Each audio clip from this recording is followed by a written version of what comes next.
Let's call to order the regular meeting of the Board of Trustees of the Batavia Public Library District. First item is to stand for the Pledge of Allegiance. I pledge allegiance to the flag of the United States of America and to the republic for which it stands, one nation, under God, indivisible, with liberty and justice for all. Okay. Kara, can we do a roll call? Okay, McGuire Poppett. Here. Blodgett. Here. Dietrich. Here. Von Lunen. Here. Jakubowski. Sullivan. Here. Schuster. Here. Okay, we have a quorum of our, I guess, returning board, we'll call it. And then our next item is to qualify newly elected trustees from the April election. If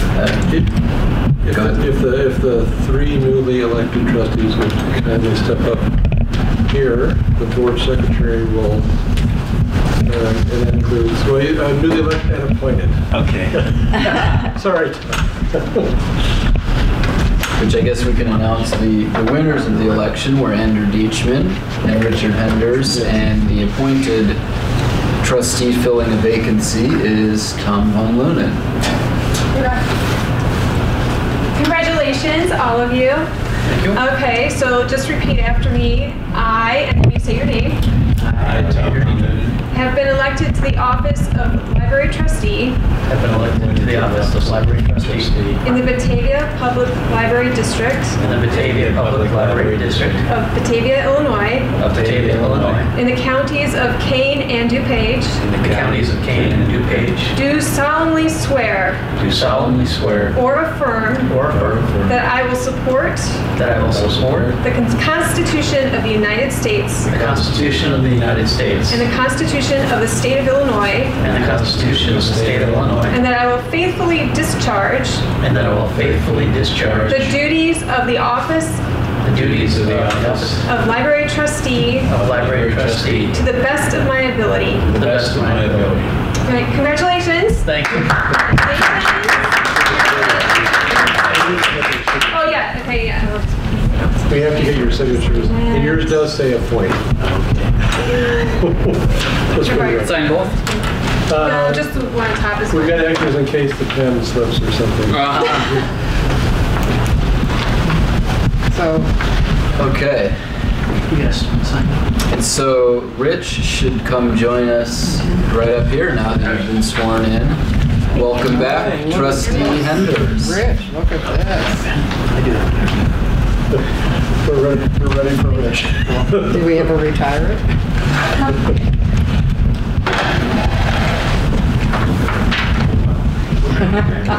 Welcome back.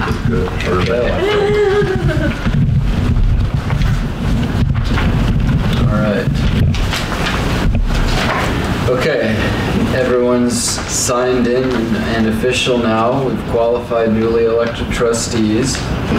So item 5 now is to organize our reconstituted Board of Library Trustees. So item 5A is a report of the Special Committee on Nominations.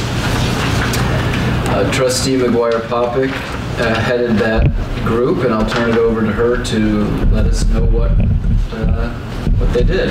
Good evening.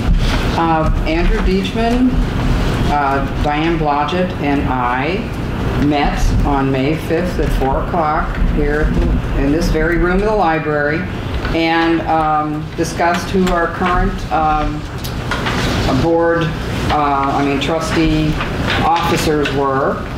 And those are as follows. Doug Sullivan as president, Kara Schuster as secretary, Tom Von Lunen as treasurer, and then there was a vacancy with Maureen leaving.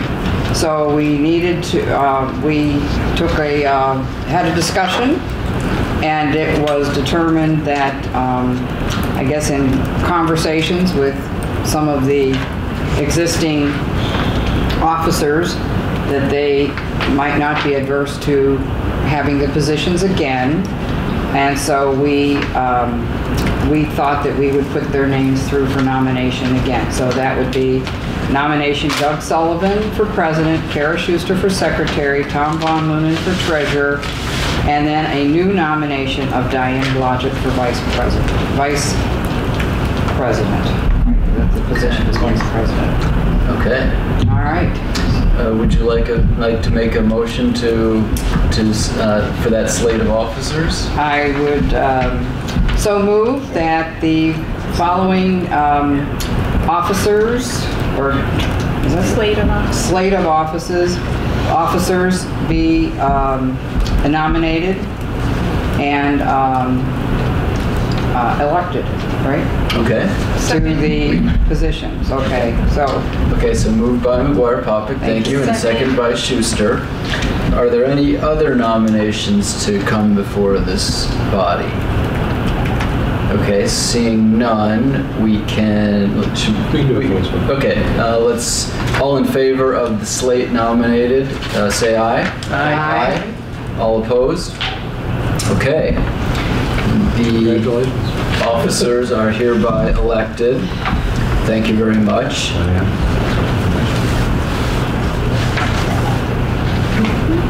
You're fine. I'm like, what? No, I'm fine here. Okay. I'm not supposed to sit there. So on that note, I'd like to thank the board for their support of re-election of me as our board president. I do appreciate your faith in me and what we've been trying to achieve here at the Batavia Library. I'd also like to thank all of you for the time that you put into this office. I know that, as an unpaid volunteer type of position, this is a time-consuming role, and your service is certainly appreciated. I just would like to highlight a couple things that I intend to be working on over these next 2 years in this term of our office. Of course, the capital improvements to this library, which are already underway and which will certainly need additional funding in the future.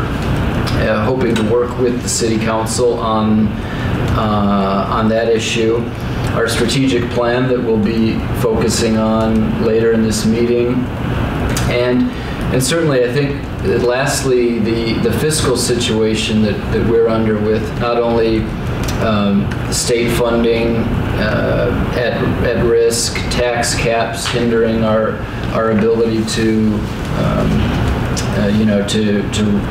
raise the type of revenue that some would like to see us spend to provide additional services here at the library, and as well the potential for legislation that would limit our ability to collect taxes even further. So while that's still proposed at the state level, I think it's something for us to keep our eye on, and certainly something that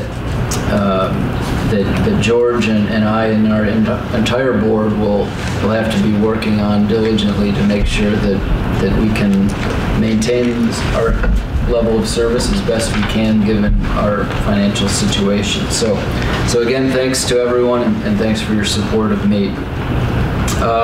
Item 6 now is comments from the audience. Seeing none, we'll move on to item 7, which is tonight's consent agenda. A number of items to be considered this evening. Minutes, 7A1 is not available this evening. Okay, so strike minutes from the consent agenda. 7B is expenditures from April 2015. 7C, action items, one being a policy on services to non-residents. 2, a resolution approving and authorizing the library director to execute the Illinois OCLC Services Program Renewal Agreement for 2016. 3, performance appraisal for the library director. 4, biannual review of closed sessions, and 5, the fire insurance maps. Okay, would any trustee like to remove any of those items for a separate vote? Okay. Seeing none, I will entertain a motion on the... Doug, excuse me. Can I ask a question of George on the 7C1, the policy on service to non-residents? After reading this, it basically comes down to non-resident will be paying about $413, which is what the library card would cost? Yes. For non-resident, okay. Thank you. It does vary. That's the tax-based method, and I guess to be more precise, we do have some non-resident card holders in the DuPage portion of the Fermi Lab property that are residents there. And they actually pay based on a rental agreement, so their rate would be lower. It's based on the rental formula that appears in the policy. But someone who is just a straight non-resident. How does that work for the 2 people that we had from Big Rock that came in and got cards? Do they not have a library out there, or was it? They do not have a library in Big Rock, and usually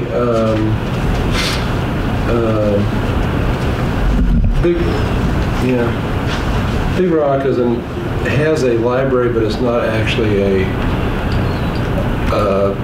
officially a public library as defined by the Illinois State Library. They have a sort of a volunteer library, and so that area is completely unserved. And,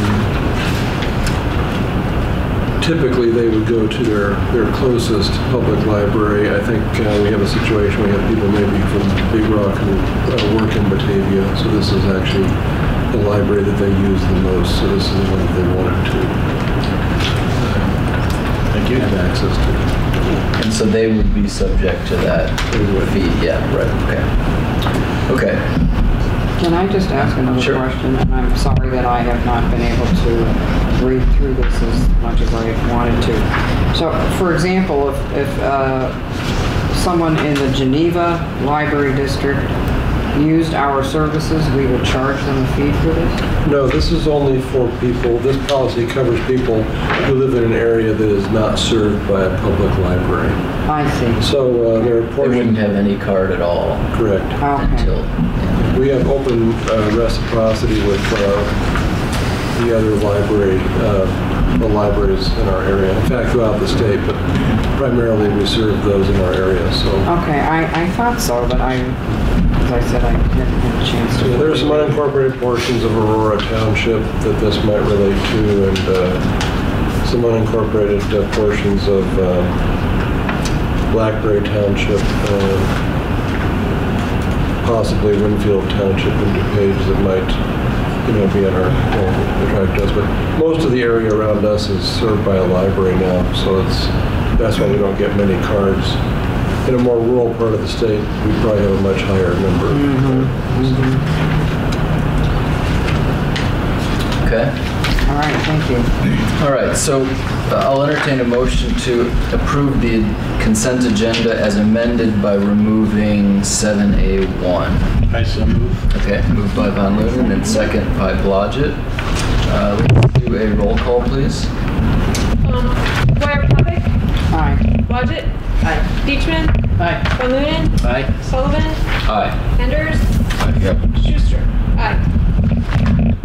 Okay, consent agenda is approved. Thank you. And then item 8 is consideration of tonight's regular agenda.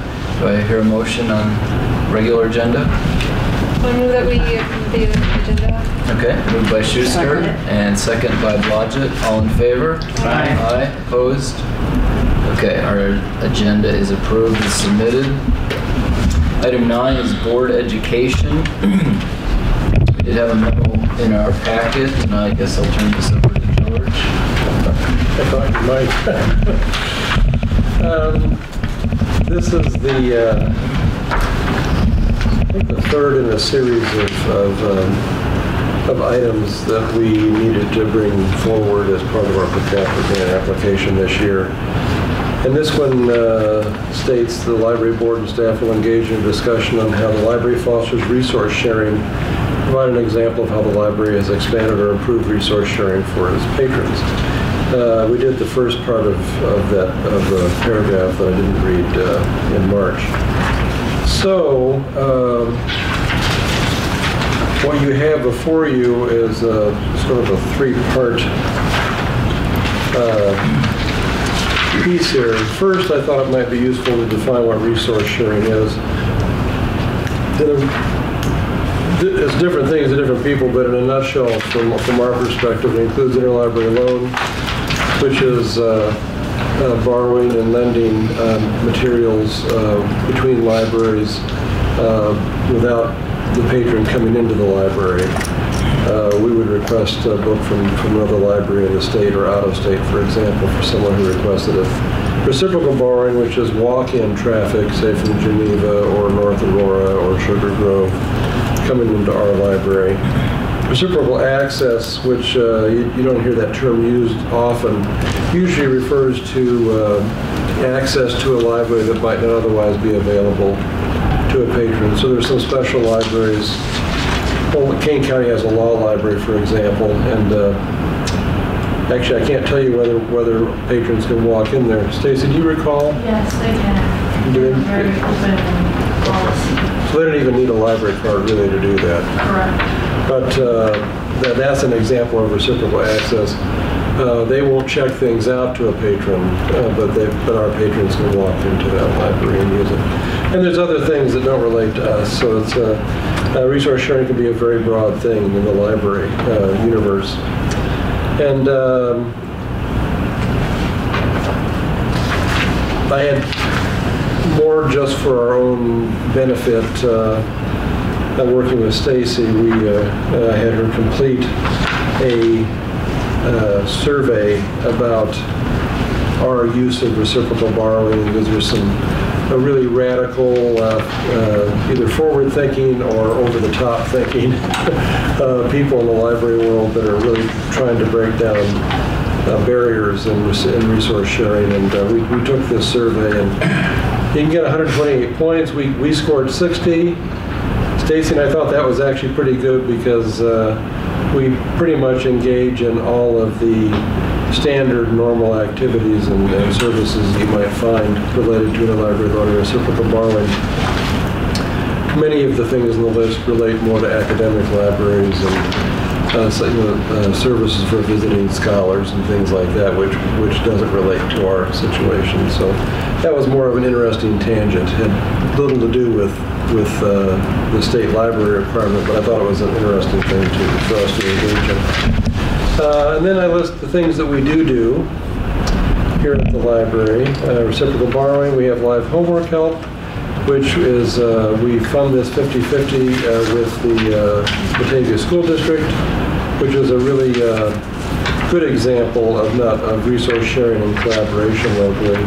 Our Batavia History website is I think, a fantastic example of resource sharing within our community to expand access to local history materials.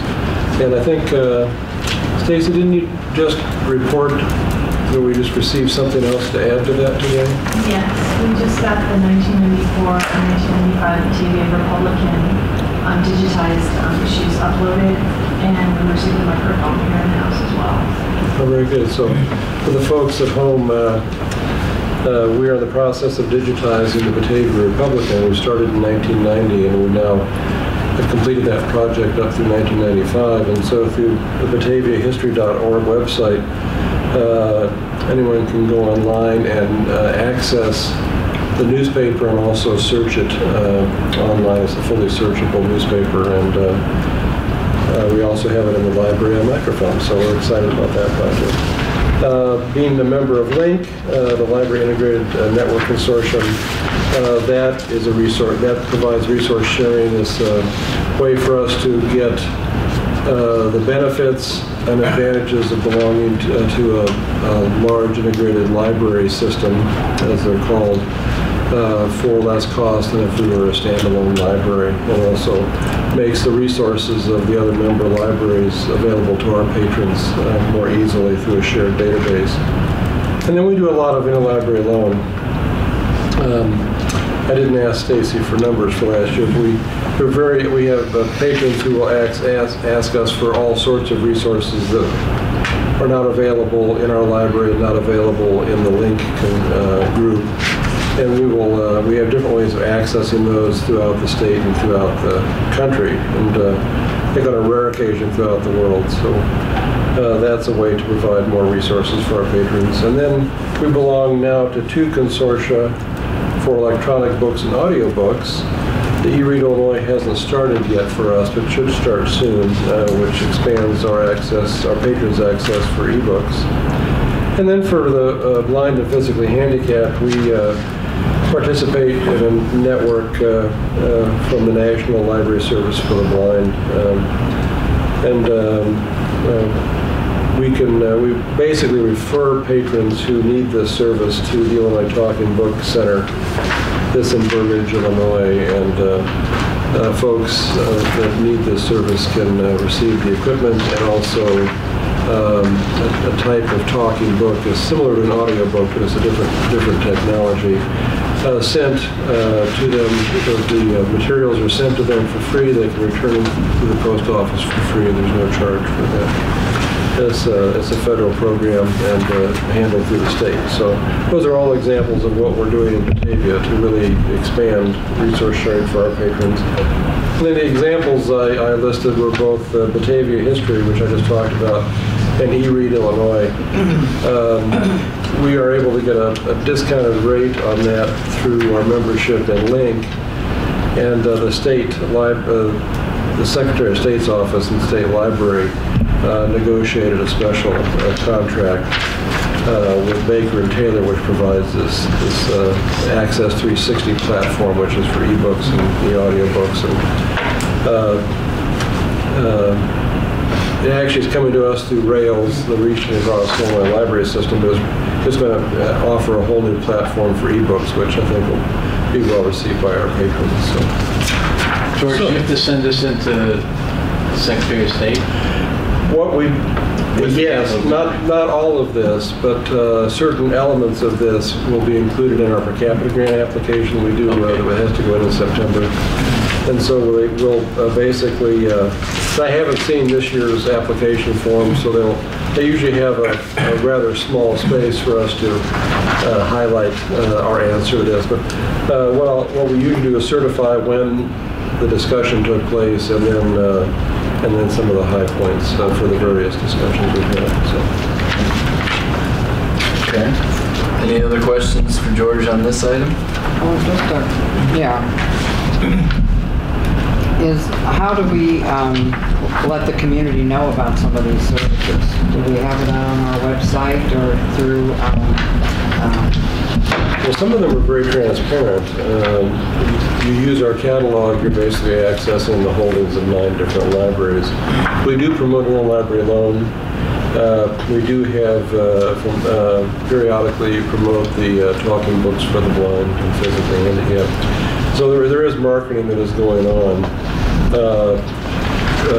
The ebooks,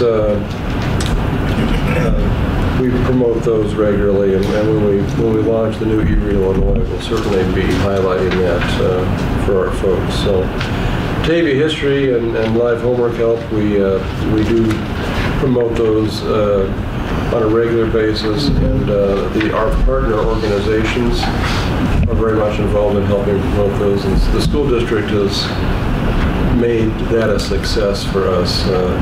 Some school districts, some teachers aren't wild about that kind of a service. In Batavia, we started at the very beginning working hand in hand with the school district, and so information goes out through backpack mail and through other flyers in the schools. And am I correct, Stacy, in remembering that we actually have a relatively higher than average use of? We do. We average roughly about 75 to 80 tutoring sessions per month in a typical school year month. which is very good use, to the point that a couple of years ago, we looked at whether or not we were going to need to upgrade our bundle of offerings, and things have sort of plateaued at that point, so it seems like we're meeting the need, but it's been a consistently very strong usage of that service. The other thing that's heartening to see is that the students are ready to give feedback, and oftentimes they do that with multiple exclamation points about how amazing their tutor was in helping them understand math. All right.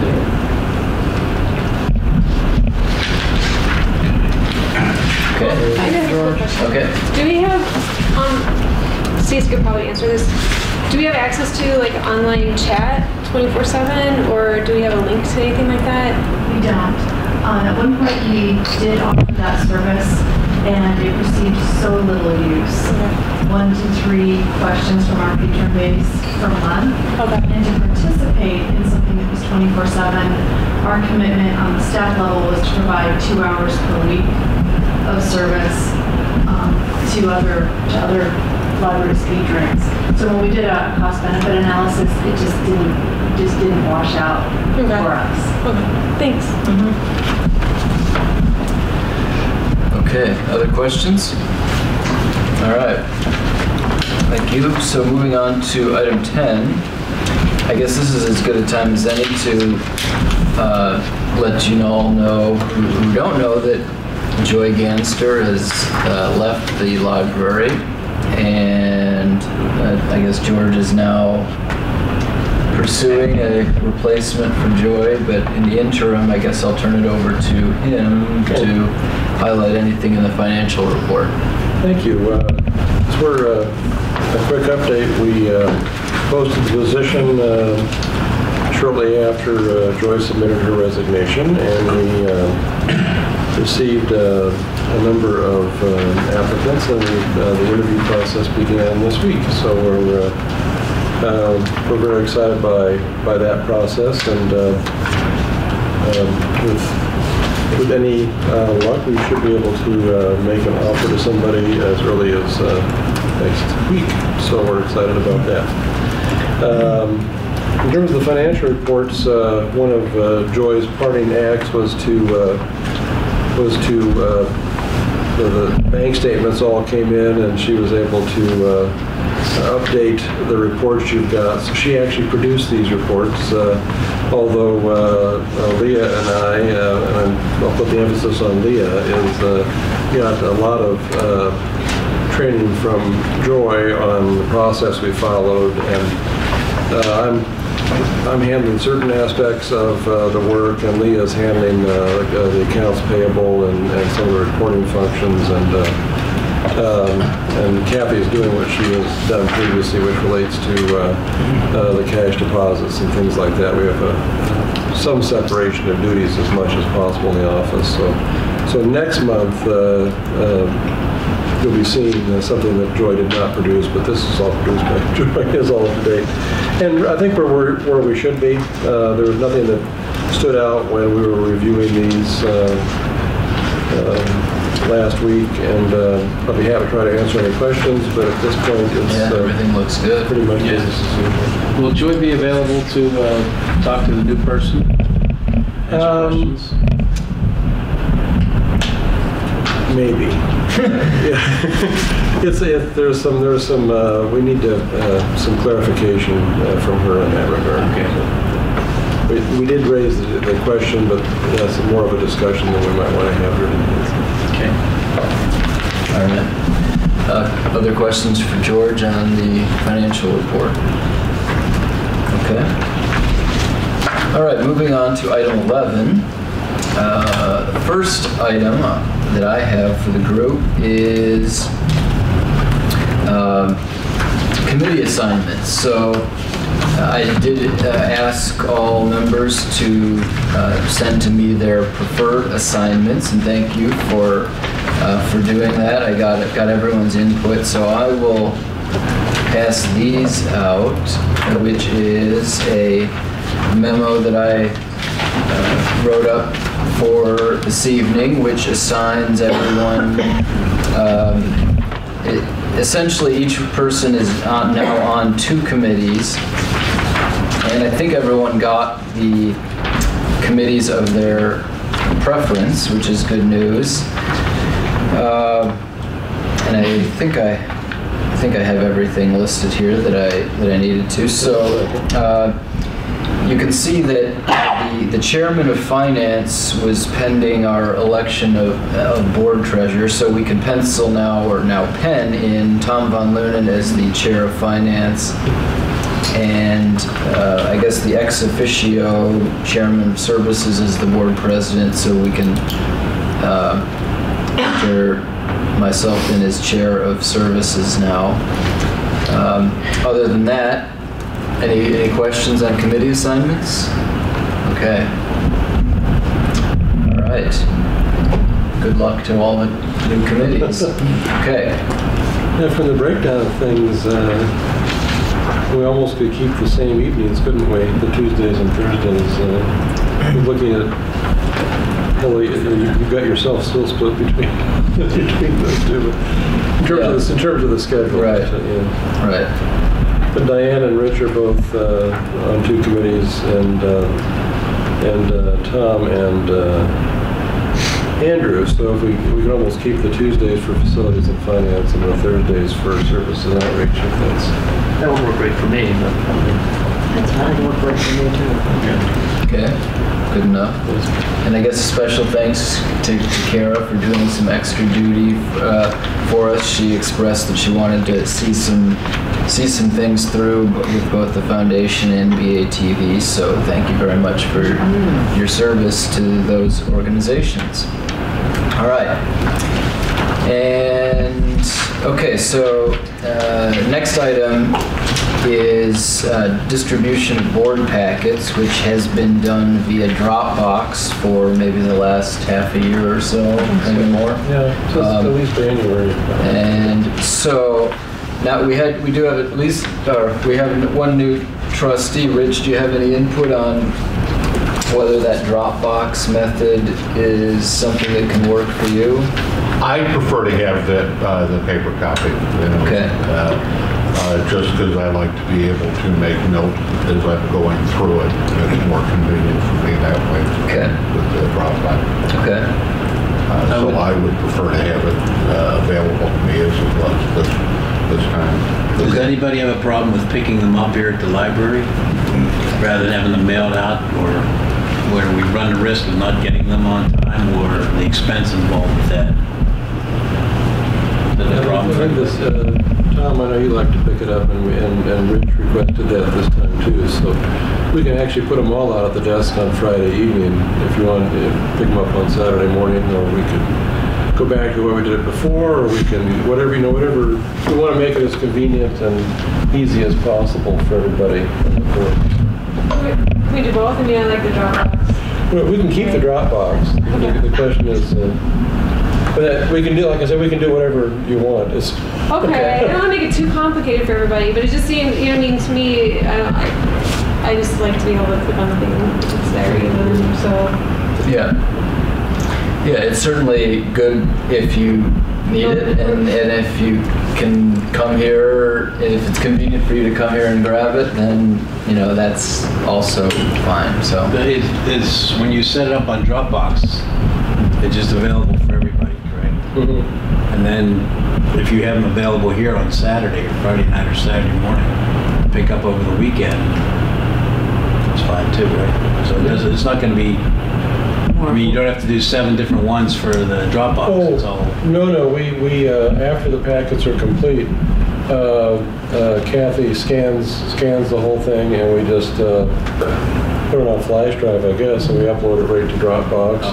Well, if it's going to be like 2 different things where you have to like. Well, we're printing the packets. But I mean, it's scanning and then printing. You know what I mean? It's like, okay, is that? But you print them they're printed anyway for us. There are so many things that are not electronic to begin with. There's a fair number of things from month to month. It varies. Things that have come in the mail or things.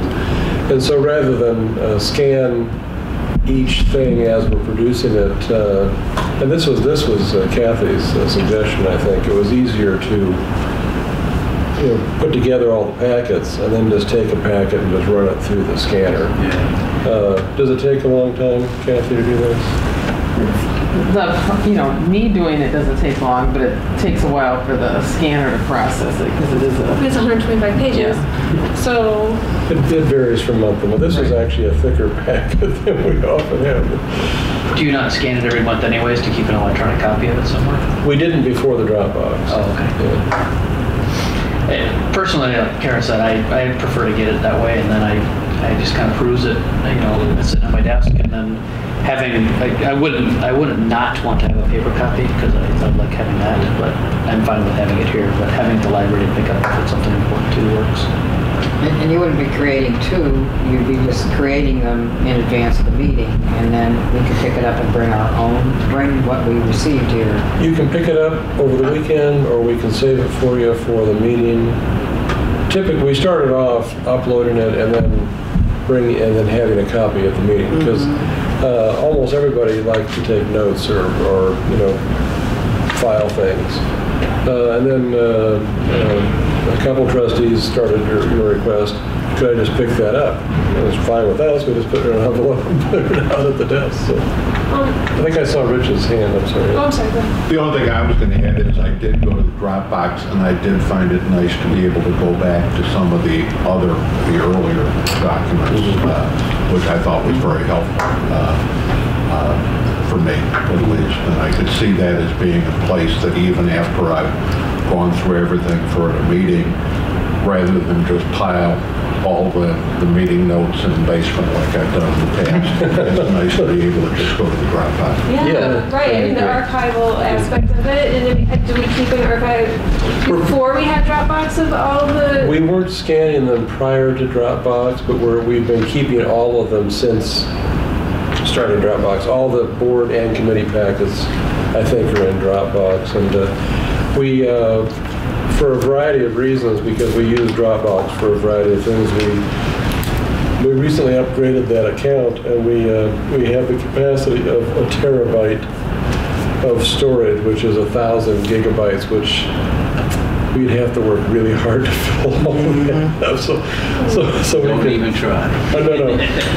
No, George can do it. I guess our problem sounds like a challenge. It was actually a foundation. We actually have one of the folders is for the foundation for the MAP project, and one of our foundation board members uploaded a video. I forget how long it was, 10 minutes, 20 minutes, something like that. It actually took 7 hours from her computer to upload this video, and I haven't even looked to see how big it is, but I suspect that there was more than 1 gigabyte involved with that. Wow. But 1,000 gigabytes is a lot. We can go. So I take that back. Probably wasn't a gigabyte, but I'm betting it was probably 50, 80 megabytes or more for that video. So anyway. Okay, so I guess I'm hearing that we should continue to do Dropbox, and we should make printed packets available here. People who want to pick them up between Friday and Tuesday, essentially. Sure. Okay. Agreed? And then anything that's not picked up will be just brought to the meeting. Right. Well, or you could tell us, each of you could just tell us, do you want to pick it up? And we'll just put those out and save the rest of them. I know Tom wants to pick it up.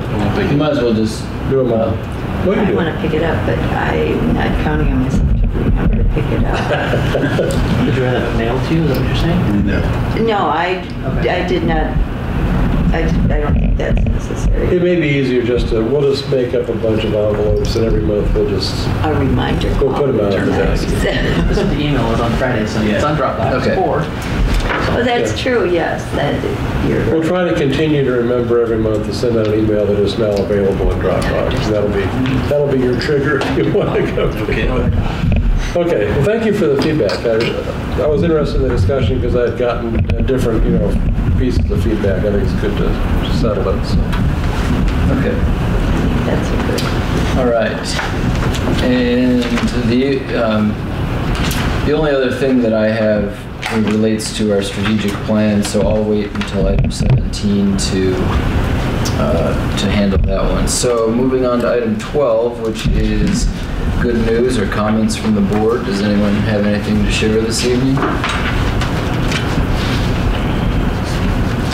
Okay, seeing none, we'll move on to item 13, correspondence and communications. We do have just one item. There's actually, I'm sorry. Yes. There was the one letter that was copied to you and I, and then there was the proposed new tax financial district.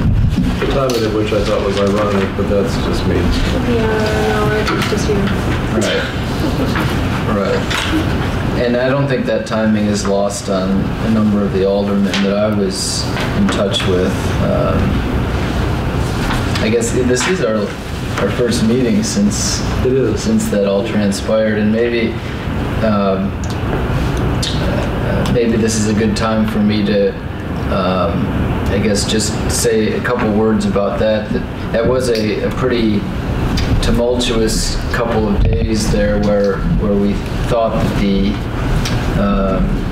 the city council would be in support of that TIF grant to the library, and then came to realize that they weren't going to be, and they did ask me to appear before the council, which I did, and I did ask them to table that, or we withdrew the request for that TIF grant. So certainly I know that, well, anyway, that was it is what it is, but we will certainly be looking forward to working with the city council on some future TIF grant, with the hopes of doing a future improvement to this library or our surrounding property.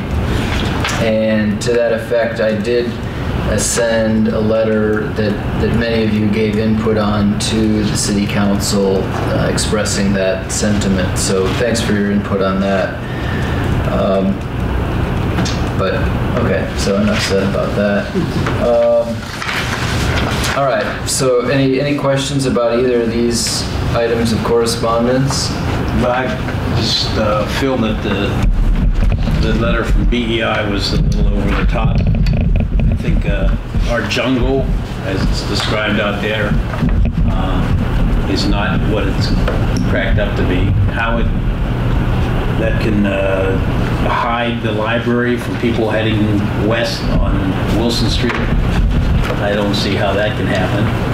I think it just, I just recommend that the author would come up to the library and look down from the library into Batavia and see what the view is with the trees there and what it would be like without the trees. Even though if they are scrub trees, they are trees. Okay, thank you, Tom. All right, any other comments on the correspondence? Do we take any action on this TIF, or are they just letting us know that this is their plan? When they start a new TIF, the other governmental bodies don't particularly have any input. So they create, are there any implications for us financially because of the creation of this TIF? There are. Yes. Then we have no input into it. We have no ability to affect their approval of it. And what were the circumstances where, I think it was Mr. Dempsey came to us last year and asked us about an extension of an existing TIF and wanted our support of that? Right, when a TIF is, when the request is going forward to extend a TIF, that requires legislative action. Okay. And the legislators, and correct me if I'm wrong, typically are reluctant to approve an extension unless the affected governmental bodies are supportive of it. And so that's why that initial request from Austin Dempsey, that effort did not go forward at that time, but later on, a few months later, the city, the mayor actually came to us and via correspondence and requested our support. And the board at that time did in fact support the extension of the TIF. And that was approved at to say, It was the to extend our, another 10 or 13 years? I think 13, it's a total of 35 now. Yeah. So I forget how many are left in it, but it's extended it by 12 or 15. And then, is this is a letter of intent. Has this been approved? I guess I haven't. I read it, and it looks like it doesn't really say that it's a letter of intent. Expressing the city's intent to adopt the tax. It doesn't say that they're actually doing it. Section 10 is this resolution shall be in full force and effective immediately upon this passage in the manner approved by law. Oh, approved April 6th. Yeah. And I see it was unanimously approved by the board, by the city. Looks that way.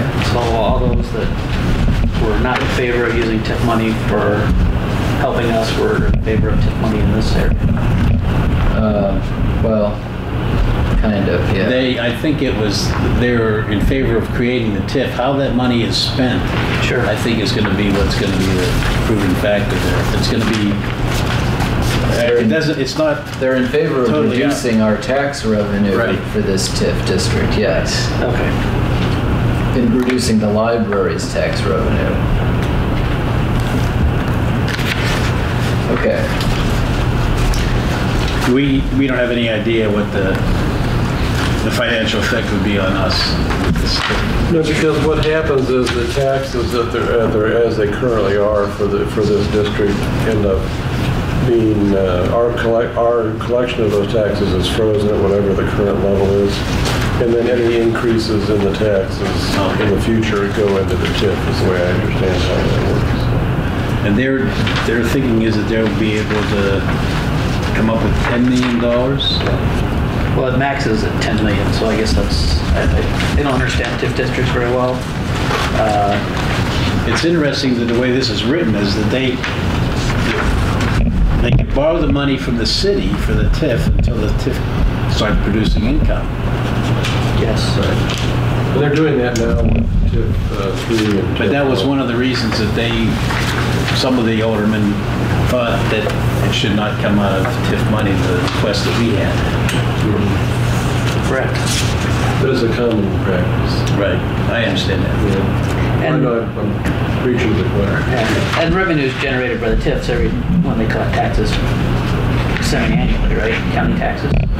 So that will be reimbursed here very soon. Yeah, it may take a while for this TIF to generate it. Right. Sure. Because development, I think, will have to take place before the value of this area starts to go down.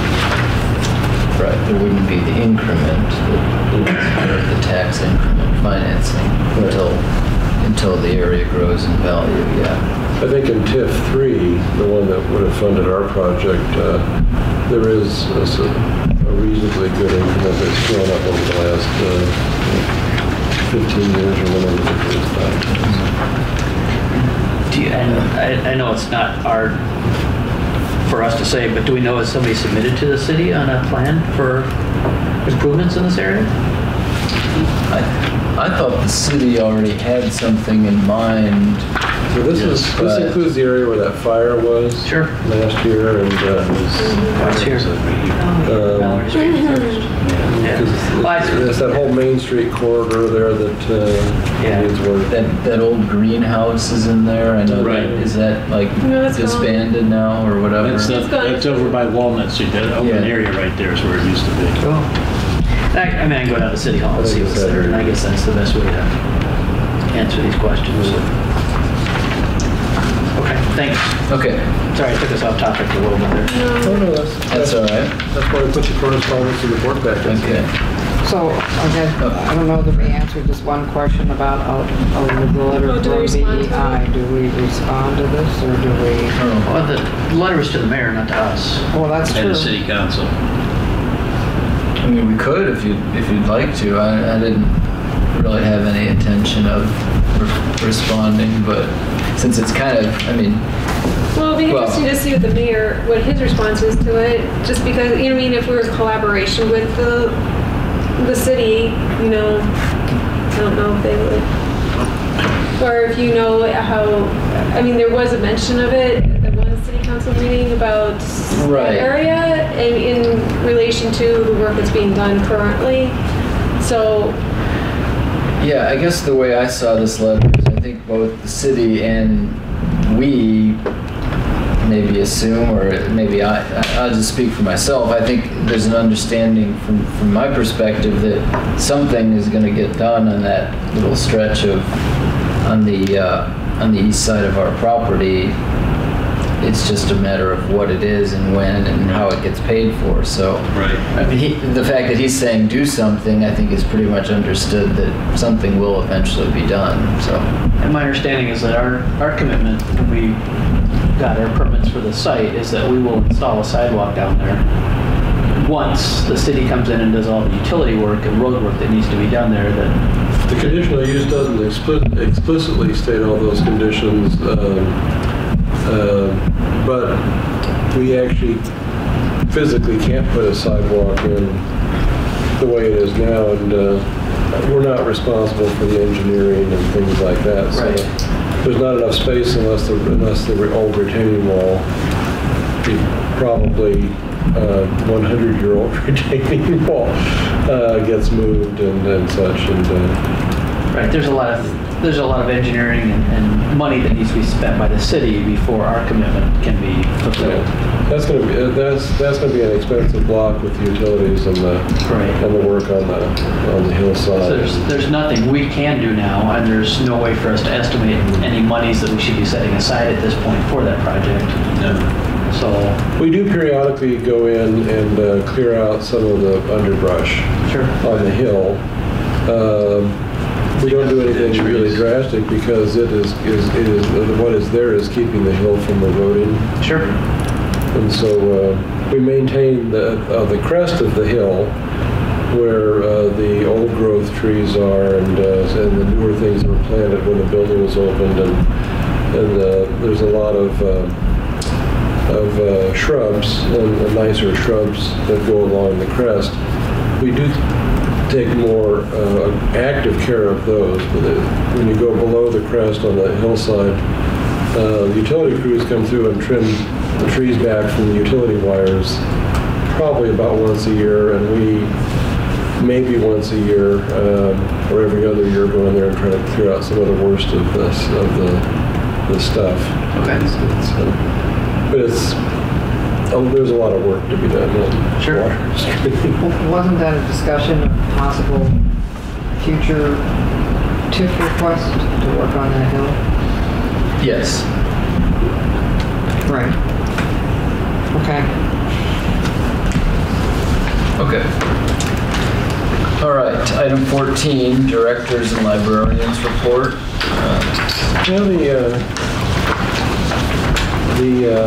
Probably the key piece in my written report, which you have in front of you, is the report on the Pachacacha night, which I was wondering how to pronounce that. Diane pointed out that that's not how it's pronounced in Japanese. The phrase is a Japanese phrase for chit-chat. There's a fact sheet that's included attached to the director's report that talks about some of the elements of this. This is a project that that I and some of our staff and several community members, as you can see on the list in the director's report, are developing right now, and it's becoming a very exciting idea, I think, and it's going to be a real interesting community type project. And the outreach committee, we presented a report to the outreach committee because this was a topic that has been discussed on that level, and thought it was important to basically bring more information forward to the board as a whole. So I included it here, and there's a fact sheet as well for your information. And it's an interesting community collaboration, I think, and one more element of Batavia as an arts type community, I think, that will be very exciting. And because I totally didn't get what it was, even from the description, I did go online and I looked up Pechacucha night in Madison, Wisconsin, and I could watch some of the presentations, and I watched one on like the culture of food in Wisconsin. One was on, oh shoot. Jeez. It was like, it wasn't, it was the community supported agriculture, CSAs, and then another one, and I can't remember what they were on, but they were so entertaining, and yeah, I really enjoyed it, and my brain is going a mile a minute, and I can do. So what will be the topic of this one?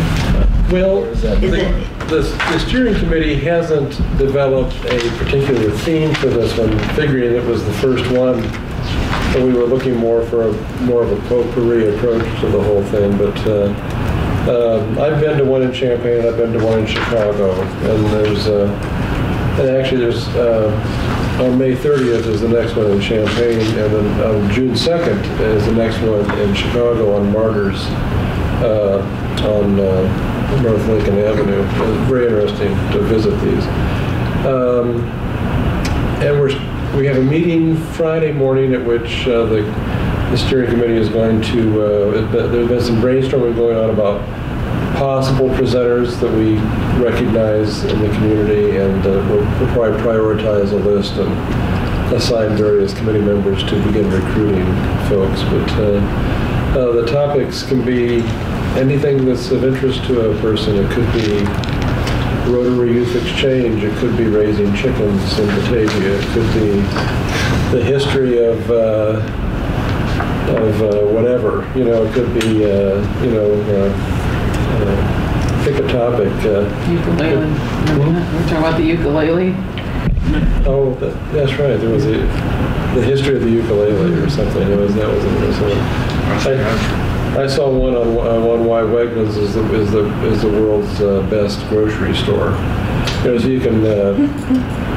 And the subtitle was slightly off color, so I won't say that on BATV. But so that some are on very serious topics. The one in Chicago was on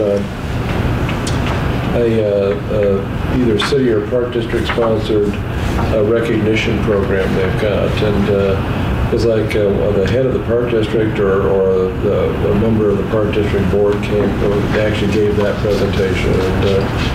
And anybody from any walk of life can do a presentation. If you've got an idea, let me know, or anybody can participate. It's 20 slides, 20 seconds, and you've got no control over the slides. Once the show starts, every 20 seconds, the next slide changes. You have 20 slides, or? No, your individual presentation. The presenter's presentation is 20 slides long. And each individual slide is on the screen for exactly 20 seconds. So it's a 6-minute and 40-second presentation. And, basically you're doing your spiel while these slides are, and 20 seconds is actually a lot longer than you think per slide. And sometimes it's too long for some people. Sometimes it's not long enough. But is it pictures or text? Yeah, it's whatever you want it to be. It isn't video, but it's imagery. It can be text, or it can be photographs, or it can be art. Go to the website and watch some, because I think that explains it so much better than it's almost indescribable. The website address is on that fact sheet that's attached to your director's report. If you go to, there's a tab that is basically programs. And if you go to the one that's most popular, recently the top one there was a New Zealand professor whose specialty is flightless birds. Oh, yeah. Yeah, he gave a very straight presentation on a hitherto undescribed species of flightless bird. Well, it turned out to be a big bird. And it turned out that his only known habitat was the island of Manhattan.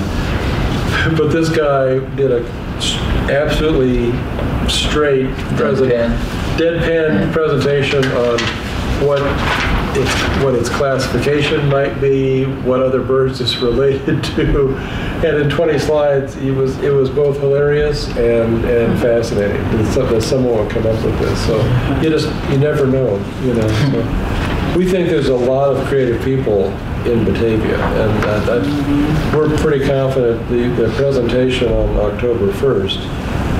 Will be 8 or 9 presenters, and I think it'll be the most fascinating night you've been to in a long time. So I encourage everyone to keep an eye out for our press. Sounds like fun. Okay. So I think I have nothing else to say about the written report. However, and Joanna's on vacation right now, but Stacy is here. Stacy, welcome. She would be delighted to give you her report. Just a couple items I'd like to highlight. First, in my report, I listed the purchases that Adult Services has made with the per capita grant this year. It's a wonderful array of things ranging from very new, such as Hoopla, downloadable movies, and the new e-read ebook initiative, to things that are much older, microfilm of newspapers that are nearly 100 years old. So we have wonderful range here of purchases to meet various needs within the department and different ways that we can serve our patrons. A new development just this past week is that Hoopla has begun offering ebooks as well. Previously, they had focused on movies, TV shows, music, and audiobooks that are all downloadable. They've introduced ebooks and comics, and in the neighborhood of right around 10,000 titles. So when you go into Hoopla now, it's a new feature that's available, and it allows you to narrow down by genre and subgenre, and offers you books that are available at any time. There are no holds. So that's a brand new feature that's rolled out just this past week. Joanne deputized me to deliver the Summer Fun Guide from Youth Services, so I'll send these around on her behalf. Summer reading program starts Saturday, June 6th, and we'll be in full summer reading mode before we know it. Any questions? I was going to say, I've been using the Hoopla service.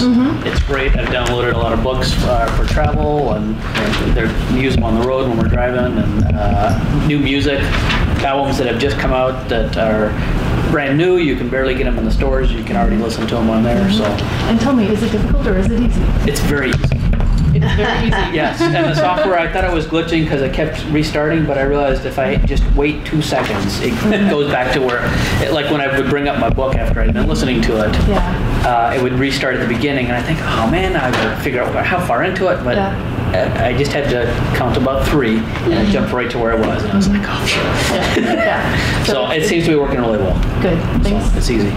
Wonderful. Okay. All right, thank you, Stacy. Okay. Item 15 is committee reports. So facilities and finance did not meet in May. Any pressing issues from either of those committees that?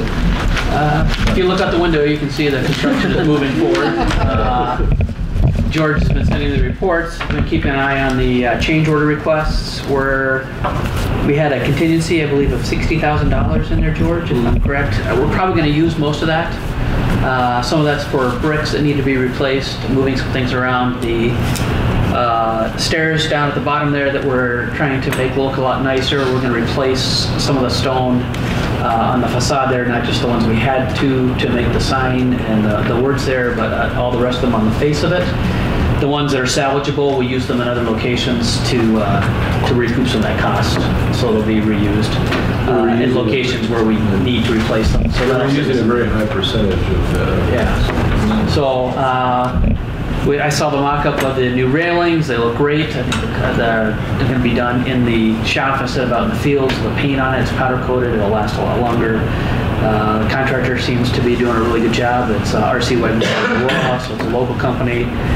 They're also doing the Aurora Library, so they know libraries and such. So they seem to be very conscientious, working hard, and doing a good job for us. So it's exciting to see things moving along. And BTC, Patrick is here. at least 2-3 times a week. He times his visits when certain work is being done, and he's going around taking photographs. And their field report's been very, in fact, I don't know if you send those to everybody, but the field reports are really well written. They show what's going on. There's so many reports we're getting that since Andrew was chair of the facilities committee, I thought he and I have been trying to stay on top of this. I didn't want to burden you all with, I mean, it's a lot of reports. I'd be happy to share them all, but it's a lot of the technical specifications, the field reports when Patrick comes out. Our plan was that, we'd keep you up to date in this format, but if anyone really wants to see all of these reports. I have a question. As far as have the patrons been saying anything to any of our employees, and then also, do we want to give a report to the patrons about what's going on, or? George did that in the Neighbors magazine. Yeah, I saw that. And we're doing, we put some things on Facebook. We include things in our e-newsletter. We're trying to, when there's something, we're trying to use a lot of signage. If we get word that they're going to start working on this area here, we try to make sure that people know about that. George, do we have anything temporary set up for the drop box here? Well, when they start cementing in again? The way the contractor knows that they cannot block off both the drive up and the walk up simultaneously. Yeah. That was the bottom line. Thou shalt not remove access. So there have been several days recently when they've been working down below where this one is open and that one's not. And it looks crazy out here, but actually they've got they've got a path created to get in there. And they put a big sawhorse up so the people don't drive down that says Dropbox, drive up, book return closed, please use walk up. And we'll reverse that when we thought, in fact, as recently as Monday, that they were going to do the work below on the drive-up book drop, and because for a variety of reasons, I think we're going to find out at our bi-weekly meeting with the contractor tomorrow that they're going to flip that, and they're going to want to keep that one open for a while longer and then replace this courtyard sooner rather than later. So I'll know more, not tomorrow, Thursday afternoon. But they're very good. They're very industrious. The site manager for Wegman is a joy to work with. He is really on top of this, and very pleased with the way that we found a couple surprises when they've turns out that not too long before construction began, all the lights stopped working in the west courtyard, and we found out why. They got the slab out of the way in a certain place, and due to water getting, something happened underground. There was like a sodden mass of shorted wires, and which we never could have gotten to if we weren't doing this project. So what is going back in is new conduit and things to take care of that. So, and one of the pedestal at the bottom of the steps turns out that it was a very fragile condition and practically ready just to collapse under its own weight for a variety of reasons. And they rebuilt that, so. We're going to end up with not only a nicer looking property, but a very well constructed property. The flashing they're putting in, the repointing they've done on the walls is good. We won't have to worry about this aspect of it for a long time. Good. Okay. Geez, that was a lot of information. For nothing. Actual meeting. All right. Almost should have something. I suppose we should just have something on the agenda for this. Yeah. Every month we should be giving some kind of. That's an excellent idea. Let's do that. Yeah. Okay. 15C is the Committee on Outreach. Our former chair of that committee is no longer with this board, so perhaps I'll turn it over to one of the other committee members to talk about Outreach Committee. Okay. Do you want to, Diane? Okay.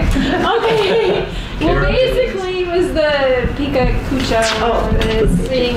And then also, we already voted on with the consent agenda, the Sanborn Fire Insurance maps, the location of them in the library. We discussed that and voted on that, and then you guys all voted on it, so it's all done.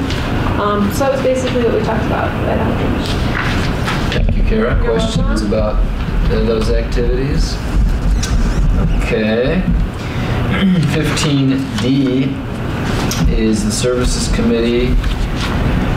We covered a couple things, one being strategic plan discussion. We'll get to that in item 17. We did talk about part 2 of the appraisal instrument for the library director. I guess a month ago, our committee had recommended that we use an instrument that Leah had adopted for our use and for trustees to rate George. And then this month we discussed an instrument, again, that Leah had found for us that would be for staff to rate George. So, we did approve that as part of our consent agenda this evening, and then we also talked about a policy on services to non-residents, which we also approved already this evening. Any questions about those? Okay. 15E is the foundation. Kara, anything there? Well, we are moving forward, making nice progress in how we are going to fundraise for the Sanborn Fire Insurance map, getting those fixed up, and we've hired someone to do a short 60 to 90 seconds. 60 to 90 second little video to kind of inform people who we'd like to help support that process of Like an fixing the online maps. video? Well, it's gonna, yeah. I mean, this is just the initial stage of it. I mean, it's very, we're getting very strategic about how we're approaching the fundraising, and this is just the first step in it. And it's a good step, and I think that it'll explain a lot about fixing the maps and what all they're about, their value. Yeah. So I think that's the component that was kind of missing for a while. So we're very excited about it. It could be used online. It could be used in a face-to-face meeting, soliciting a grant or something from a donor. So there's various uses. Yeah. Kara, they have an estimate on what the reconditioning is going to cost for this? Yeah, well, the maps themselves, it's $35,000, but we're out looking for grants, in the realm of 50 because of the documentation of the maps and kind of making clear what making the access to the maps. That's going to cost a little bit more, so we're including that in the grant. And that's a big part of when we're doing the grant writing, is that they want to know, how is the community going to access these maps, and making sure that they understand the relevance of the maps. That's an important part of it, and so that's why that's going to raise the how much we're anticipating for it. But I think it's a great project, and I think that we have a good, strong board right now that's going to be able to get this moving forward, and I think everybody's very excited about it, and it's going to be a really great addition to the library. So one thing that I was pleased by, I guess, is that there's been a lot of discussion on the foundation board among various members about the educational component. This is one thing to restore a unique set of maps and display them in the library, but what do you really, how do you take it to the next level?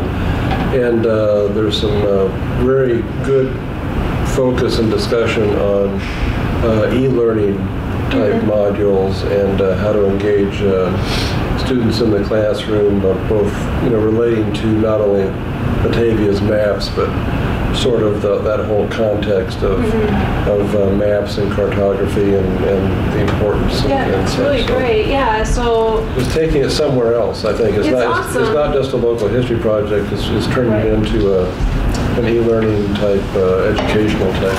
Yeah. It also potentially could be the evolution of fire protection too. Right? I mean, that's yeah.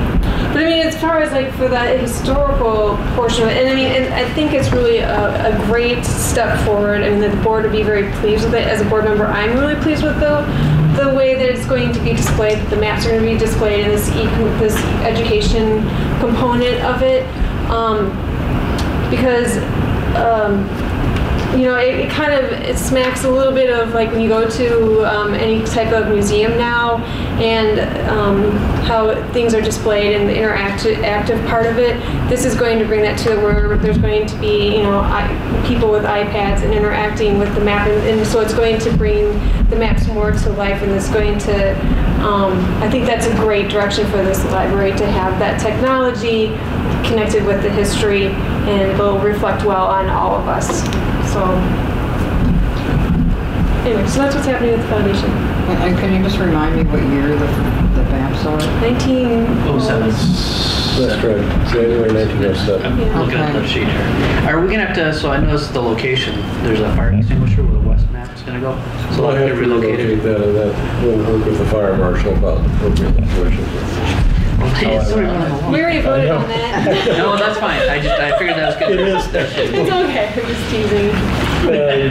We actually, several times in my tenure, we've moved the lights or the fire extinguishers just so they're in the correct location, but not in the same location. Sure. Because every open wall in the library seems to have emergency lights or a fire extinguisher or something that the architect stuck in the middle of the wall. Okay. So 15F is Friends of the Library. Francine, anything there? Yes, the last meeting of the Friends was held April 23rd, and so there was a short business meeting, and in which they basically elected officers, and then we had a party. We decided the Friends were not happy with the attendance at the annual meeting, so they said, well, let's have a party and maybe we'll get more people. They announced also that from the Swanson talk on Lincoln that they had gained 5 new members. So there was great excitement about that in the group. The party was very entertaining. We had a singer. You were there, weren't you, Rich? They had a singer there. It was a little bit comedic, and It was interesting. and it was cute. So it was a fun evening.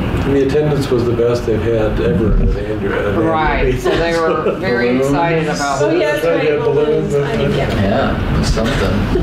And I brought my balloon to school with me, and Yeah, which I'm that's trying to supposed to. encourage the kids to get through the last weeks of school here, But anyway, it was fun, and our next meeting is May 28th, I believe.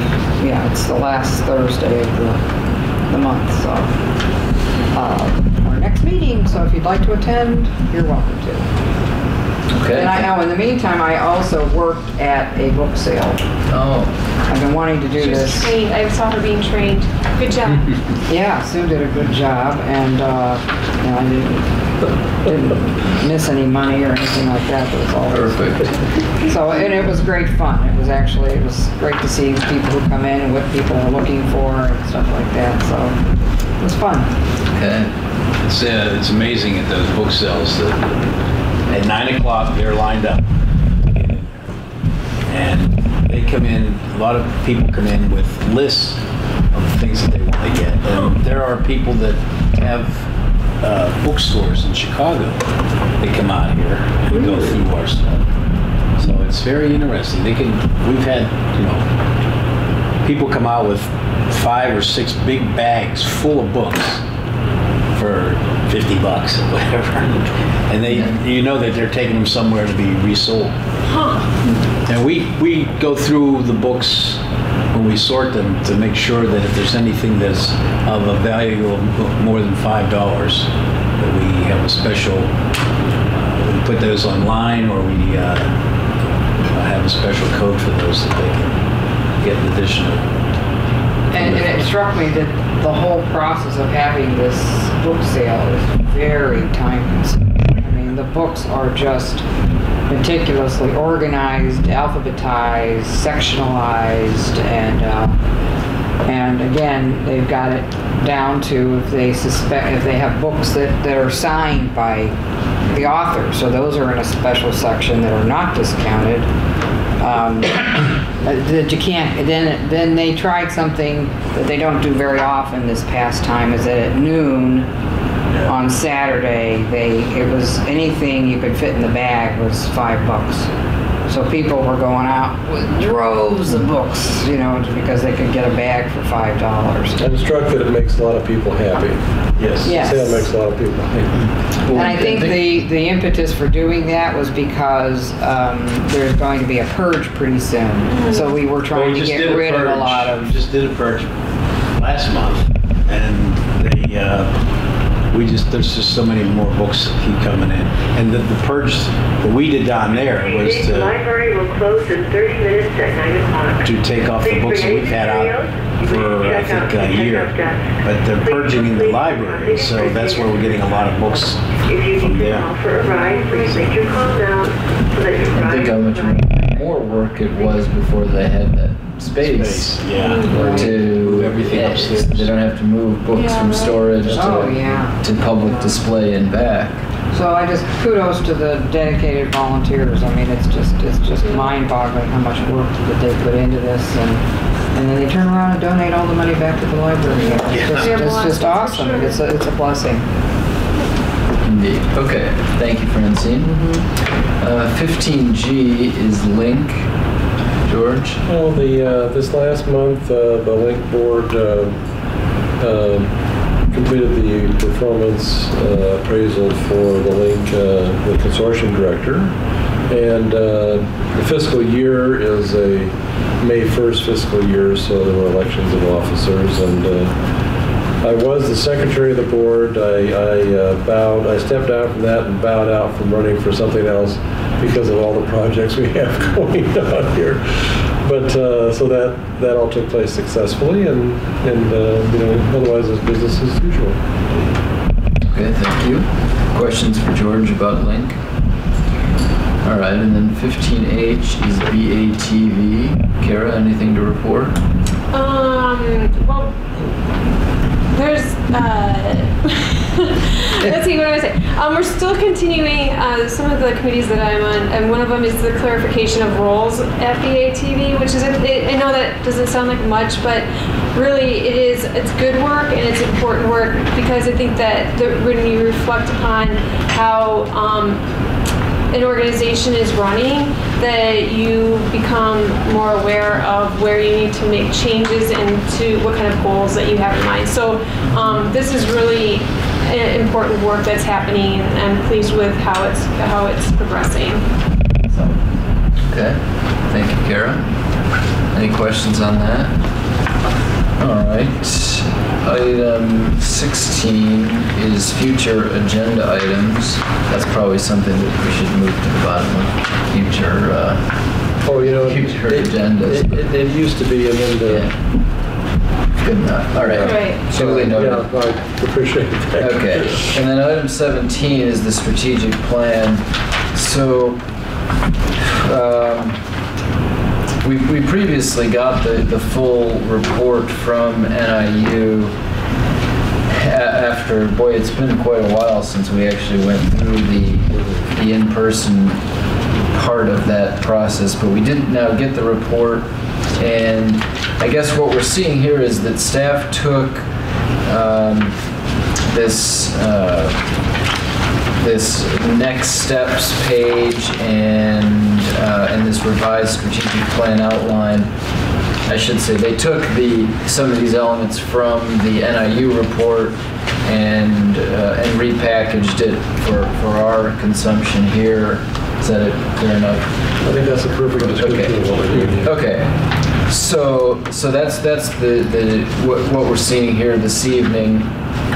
Are there any questions on that before we get into item 17B then are goals for 2015 and 16. So that is essentially page 3 and 4 of this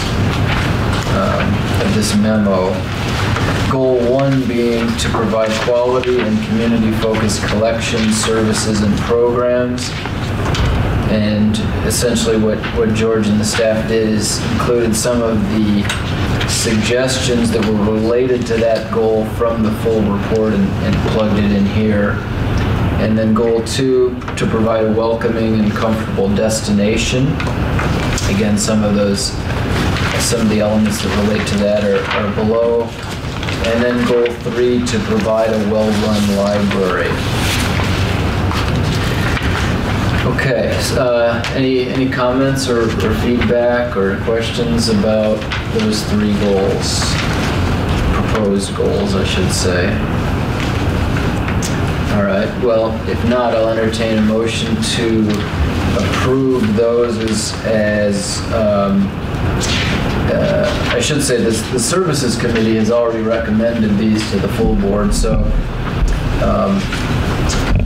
I'll entertain a motion to approve these as direction for George and the staff for the next fiscal year. So moved. Okay, moved by Von Lunen and second by Blodgett. All in favor? Aye. Opposed? Okay, thank you. Can I just, I'm sorry, this may not be the appropriate time for a question, but you've got teams in here, action teams. Is there any? Yeah, I'm just about to get to that, so it's the perfect time for your question. Okay. Item 17C is appointing trustees to an action team.